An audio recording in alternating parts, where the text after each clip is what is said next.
अवधूत चिंतन श्री गुरुदेव दत्त. अवधूत चिंतन पुष्प 56. श्री गुरु शरणम. अनुसयासूत श्रीश जनपात गणाशनम दिगंबरम नमो नित्यम तुभ्यं मे वरदो भव. श्री क्षेत्र कारंजा या क्षेत्रातील ब्रह्मानंद सरस्वती स्वामी महाराजांचं कार्य आणि श्री क्षेत्र कारंजा याबाबत आज जरा थोडं आपण पाहूया, विचार मंथन करू. श्री ब्रह्मानंद सरस्वती स्वामी महाराज हे क्षेत्र कारंजा येथे अतिशय अभूतपूर्व कार्य केलं. करंज ऋषींच्या पवित्र कार्याने पुनीत झालेली ही करंज नगरी भगवान दत्तात्रेयांचा दुसरा अवतार श्रीमंत नरसिंह सरस्वती स्वामी महाराज यांचं जन्मस्थान असून ते परमपूज्य थोरले स्वामी महाराज म्हणजेच वासुदेवानंद सरस्वती टेंबे स्वामी महाराज येथे येईपर्यंत कारंजवासियांना सुद्धा अज्ञातच होतं. स्वामीजींनी हे स्थान भगवान दत्तात्रेयांचा द्वितीय अवतार नरसिंह सरस्वती स्वामी महाराजांचं जन्मस्थान आहे असे तात्कालीन परमपूज्य ब्रह्मानंद सरस्वती स्वामी महाराजांना सांगितलं. ब्रह्मानंद स्वामी महाराज हे पूर्वाश्रमीचे लीलावत होते. त्यांना नरसिंह स्वामी महाराजांची मूर्ती तयार करून मंदिर बांधण्याची उत्कट इच्छा होती. हे कार्य त्यांना गाणगापुरातच करायचे होते. परंतु स्वामी महाराजांनी त्यांना असं सांगितलं, गाणगापूरची जी व्यवस्था आहे ती तशीच राहू द्या, त्यामध्ये आपण काही पालट करू नये. आपणास काही सर्व कार्य करायचं असेल तर ते आमचे जन्मस्थान वराडात कारंजा येथे आहे, त्या ठिकाणी आपणास जे करायचं असेल ते करा. त्यानंतर ब्रह्मानंद सरस्वती स्वामी महाराज परमपूज्य वासुदेवानंद सरस्वती स्वामी महाराज यांची भेट झाली. श्रींचे हे जन्मस्थान कारंजालाच आहे ही गोष्ट ब्रह्मानंद स्वामींना श्री वासुदेवानंद सरस्वती स्वामींनी स्पष्ट केली. त्याप्रमाणे ब्रह्मानंद स्वामी कारंजास गेले. ब्रह्मानंद स्वामींनी श्रींची संगमरुरी मूर्ती बनवून घेण्यासाठी सांगितली. ही मूर्ती एप्रिलमध्ये कारंजास आणण्यात आली. मंदिर तयार झालेलेच होते. त्यामुळे चैत्र वद्य द्वितीयाला 21 एप्रिल 1934 रोजी मूर्तींची स्वामींच्या हस्ते प्राणप्रतिष्ठा करण्यात आली. दत्त संप्रदायात निर्गुण पादुकांचं एक निरातिशय महत्त्व आहे. या पादुकाही काशी क्षेत्रातून परमपूज्य ब्रह्मानंद स्वामींनी कारंजास आणल्या व विधिवत त्याची प्राणप्रतिष्ठा गर्भगृहात केली. या पादुका सकाळी गंधलेपनासाठी काढल्या जातात आणि दुपारची आरती झाल्यावर देवाऱ्यात ठेवल्या जातात. या पादुकांना अत्तर आणि केशर याचे गंधलेपन नियमितपणे होत असतं. तसेच या संस्थेचा कार्यक्रम कशा प्रकारे करावा, कशा प्रकारे असावा हे ब्रह्मानंद स्वामींनी ठरवून दिलेलं आहे. सकाळी 5:30 वाजता काकड आरती होते. त्यानंतर महाराजांना लघुरुद्र आणि पंचोपचार पूजा होतात. त्यानंतर सत्यदत्त पूजा, सायंकाळी पूजा पंचपदी, रात्री 8:30ला आरती व त्यानंतर अष्टके, शंखोदक या होऊन इतर कार्यक्रमही नसल्यास शेजारती होत असते. त्यानंतर कपाट बंद होतं. कुठल्याही परिस्थितीत कपाटे दुसऱ्या दिवशी काकड आरतीपर्यंत उघडले जात नाहीत. या ठिकाणच्या पुजाऱ्याला त्रिकाल स्नान करून गाभाऱ्यात जावं लागतं. तेही त्यांनी घरून स्नान करून आलेलं चालत नाही. आचारी व पुजारी यांच्याकरता एक स्वतंत्र स्नानगृह या मंदिराच्या तिथे आहे. तिथे स्नान करून मगच आपल्या कामी ते लागू शकतात. पूजा याशिवाय कोणालाही श्रींच्या गर्भगृहात प्रवेश करण्याला हे नाही, परवानगी नाही. हे ठिकाण अतिशय जागृत आहे. त्याचा प्रत्यय विविध भक्तांना वारंवार येत असतो. या क्षेत्री श्रींचे मंदिरच नव्हे तर एक उपासना पद्धती व दिनक्रमही ब्रह्मानंद स्वामींनी ठरवून दिला. हे महान कार्य दत्तभक्तांसाठी त्यांनी केलं. आपण त्यांचे ऋण विसरून चालणार नाही. आता आपण श्रींच्या मूर्तीचा इतिहास पाहूया.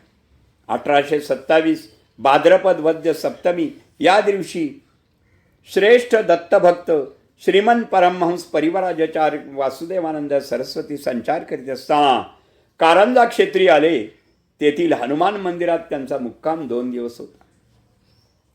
कारंजा येथील वास्तव्यामध्ये त्यांनी गुढे यांच्या वाड्यातील उजव्या बाजूला माडीवर एक रात्र व्यतीत केली असता श्री नरसिंह सरस्वतींनी त्यांना साक्षात दर्शन दिले व माझे वास्तव्य येथे आहे असे सांगितले. माडीतील एका भिंतीवर महाराजांच्या छायेसारखे काहीतरी दिसत असे. त्याचे छायाचित्र संस्थांच्या छायाचित्रात समाविष्ट केले आहे. कैलासवासी बापूसाहेब गुढे यांनी 1863 साली फाल्गुन वद्य तृतीयेला या भिंतीत श्रींच्या पादुका स्थापन केल्या आहेत. श्री नरसिंह सरस्वतींचा जन्म कारंजा येथे कोणत्या स्थानी कोणत्या ठिकाणी झाला याबद्दल अत्यंत काळजीपूर्वक तपास करून वासुदेवानंद सरस्वती स्वामी महाराजांनी एक दिवशी एक विशिष्ट ठिकाणच महाराजांचे जन्मस्थान आहे असे निश्चित केले.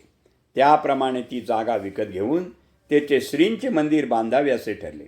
या कार्याकरता कारंजा येथील काही लोकांची एक समिती नेमण्यात आली.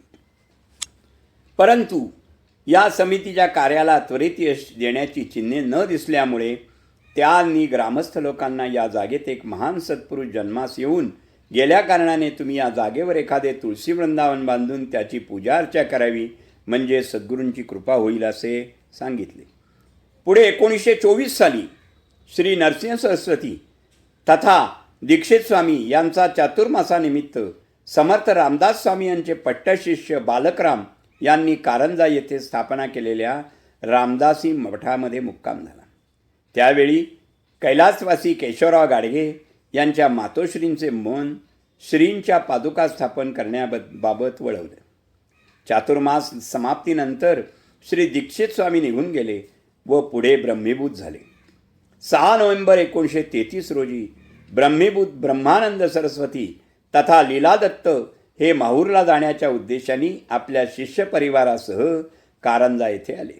बिंदू तीर्थाजवळील दत्त मंदिरात त्यांनी वास्तव्य केले.